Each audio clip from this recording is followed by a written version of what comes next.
Assalomu alaykum.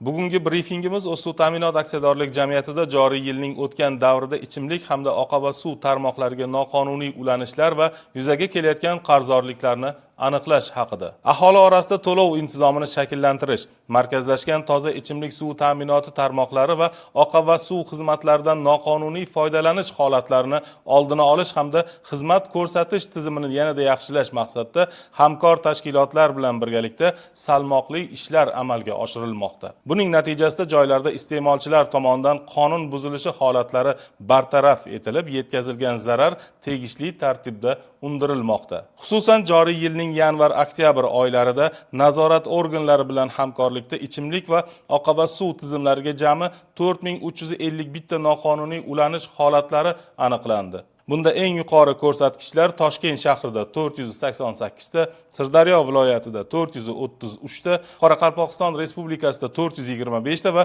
Xorazm viloyatida 419 tani tashkil etadi. Mazkur qonunbuzarliklar tufayli dastlabki hisob-kitoblarga ko'ra jamiyat manfaatlariga 82 milliard so'mdan ortiq zarar yetkazilgan.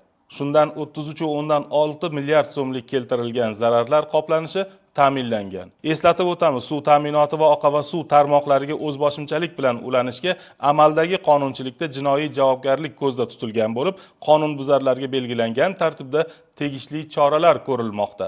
Shu bilan birga iste'molchilar orasida to'lov intizomini yaxshilashga qaratilgan keng ko'lamli targ'ibot, tashviqot ishlari ham olib borilmoqda.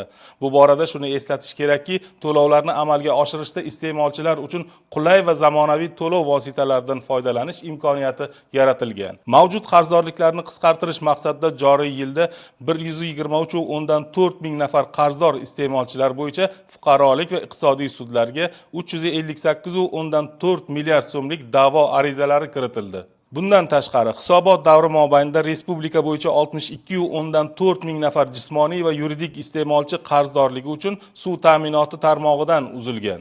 Ushbu holatlarning 46 mingtasi, ya'ni eng yuqori ko'rsatkichi Toshkent shahrida qayd etilgan. Amalga oshirilayotgan ishlar natijasida iste'molchilarning debitor qarzdorliklari joriy yil boshiga nisbatan 203 milliard so'm, ya'ni 22% ga qisqarib 705,5 milliard so'mni tashkil etmoqda. O'tgan yilning mos davri bilan olinganda esa qarzdorliklar 364 milliard so'm yoki 34% ga qisqartirilishiga erishilgan. Mazkur ishlarni jadal suratlarda davom ettirish, aholining ichimlik suv ta'minoti va oqova suv xizmatlari ehtiyojlarini yanada yaxshilash borasida 2025-yil yakunigacha amalga oshiriladigan dolzarb vazifalar va chora-tadbirlar belgilab olingan. Bu sizga yetkazmoqchi bo'lgan ma'lumotlarimiz so'nggisi edi. E'tiboringiz uchun rahmat.